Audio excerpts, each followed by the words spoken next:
Maalesef. Teşekkür ederim.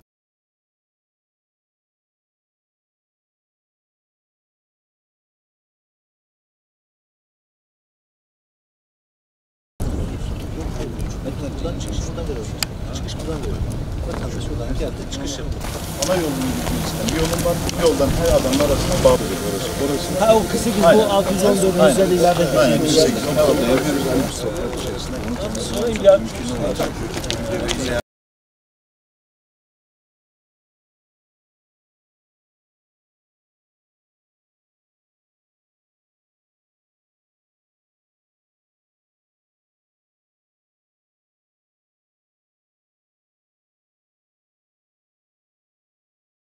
Altay Kışlası'nda sanayi amaçlı planladığımız yerdeyiz şu anda. Gördüğünüz gibi 714 tane iş yerinin imalatı bitmek üzere. Gördüğünüz gibi bir taraftan tamamen bitmiş olan dükkanlarımız, diğer taraftan inşaatı hala devam eden yapılarımız var.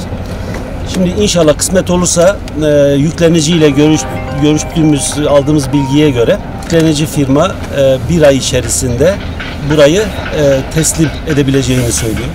Tabii bizler de buranın altyapısını MASKİ Genel MASKİ'mizle birlikte buranın altyapısını yapıyoruz. İnşallah o bitecek. Aynı zamanda temiz su yani içme suyu inşaatlarımız da devam ediyor.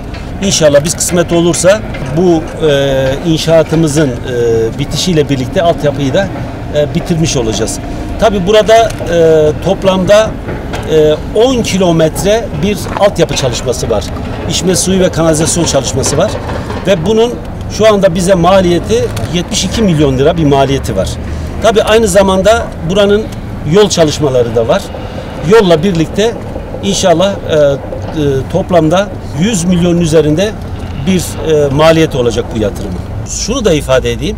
Sadece bu 714 tanenin inşaatından bahsediyoruz. Diğer sanayi planlamamız zaten biz Sanayi Bakanlığımızla bir görüşme yaptık geçen hafta. Bizim buradaki kümelenmelerimiz var. Mermerciler, mobilyacılar, hurdacılar, demirciler.